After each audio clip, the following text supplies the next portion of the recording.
Dans notre dernier message, nous avons discuté la semaine qui suit Shavuot, dans laquelle on pouvait apporter le Korban Ola Re'iyah, pour ceux qui n'ont pas pu le faire le lendemain de Shavuot, et étant donné que le jour de Shavuot même, on ne peut pas le faire, donc il y a 7 jours que la Torah nous donne de pouvoir apporter ce sacrifice.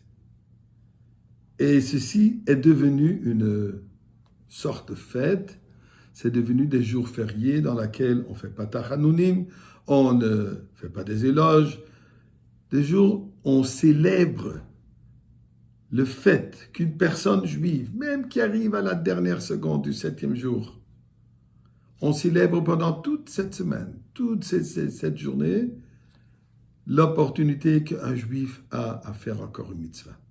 Le fait qu'un juif a l'opportunité de faire une mitzvah devient une fête pour tout Am Israël dans le monde entier. C'est Avat Israël extraordinaire, c'est Ardout Ad Israël extraordinaire. Ce Kol Israël Arevim Zelezé qu'on est responsable, on est relié avec l'autre, se manifeste dans ce concept d'une manière extraordinaire. Aujourd'hui, je voudrais ajouter encore 2 points sur ce sujet. D'abord, d'une lettre que le Rabbi écrit en 1961, d'ailleurs au jour du 12e jour de Sivan, où il dit que nous voyons quelque chose de différent à Shavuot par rapport à la fête de Sukkot et de Pessah. Pessah aussi, on a les journées de Chol HaMoed qu'on peut se rattraper pour le Korban, de la même manière que Sukkot. Mais c'est à Chol HaMoed. Chol HaMoed, ce sont déjà des journées de fête. C'est déjà des journées fériées dans lesquelles on célèbre déjà la fête. C'est appelé Chol HaMoed. Le mondain, le régulier, dans la fête. C'est déjà considéré partiellement fête. Mais à Shavuot, le lendemain de Shavuot, et certainement pas toute la semaine qui suit, ne sont pas des journées de fête, ce sont des journées régulières, journées de semaine. Malgré cela, nous dit la Torah que nous pouvons amener, tirer l'influence de Shavuot, cette expérience de Shavuot, cette Kedusha de Shavuot, cette opportunité d'être vu dans le Beth Amikdash, de se rapprocher de la Kedusha du Beth Amikdash durant toute la semaine, d'une semaine de journées régulières. Cette opportunité que nous avons de transformer des journées régulières en journées de fête, en journées de Kedusha, et attirer une énergie divine dans ces journées, une force extraordinaire. Mais en parlant de ces journées spéciales, il y a une question qui se pose. Cette année, malheureusement, on n'a pas été dans le Beth Amikdash à Shavuot.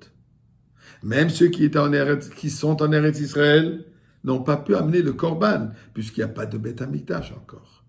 Bezrat Hashem, Yeshuat Hashem Keherefayim. Mashiach arrive maintenant, ce moment même.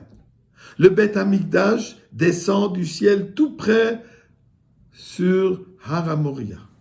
Le Beth Amikdash prêt à nous accueillir. On passe tous on va tous monter en Eretz Israël sur les ailes de l'aigle. Supersonique. On arrive aujourd'hui même à Yerushalayim. Est-ce qu'on devrait amener le Korban de Shavuot qu'on n'a pas pu amener il y a 2 jours? On est encore durant la semaine. Bien sûr, le Korban Pessah, c'est trop tard. Mais Shavuot, nous sommes encore dans les 7 jours, les Yemei Tashlubim. Est-ce que nous aurons maintenant l'obligation d'amener ce Korban? Eh bien, là-dessus, il y a des longues discussions dans les commentaires, dans les tshuvot.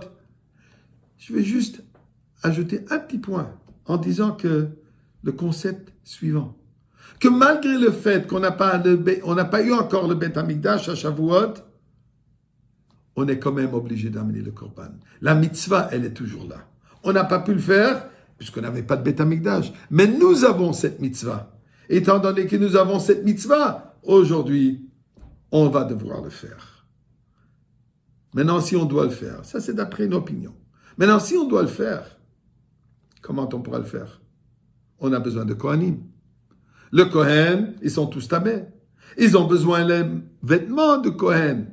Ils sont tous tamés. Ça doit passer d'abord par le Efer Apara. Ça doit passer par le centre de la Paradouma pour rendre tout le monde tahor, pour rendre le Kohen tahor. Sans cela, il n'a pas le droit de rentrer dans le Beth Amikdash et faire le korbanot.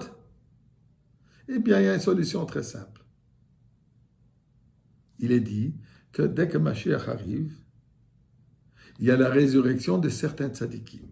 Les premiers qui vont arriver, Moshe va Aaron imahem.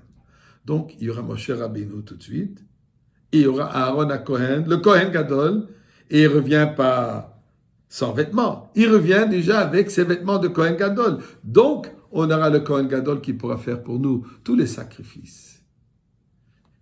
Nous prions à Kadosh Baruch Hu que ceci s'avère maintenant. Et que nous nous trouvons tous au Beth Amikdash, et on amène le Korban Riyah. Et ceci va montrer l'ardoute que nous avons vécue durant ces jours-ci. Ça va se manifester dans la venue de la Géoula.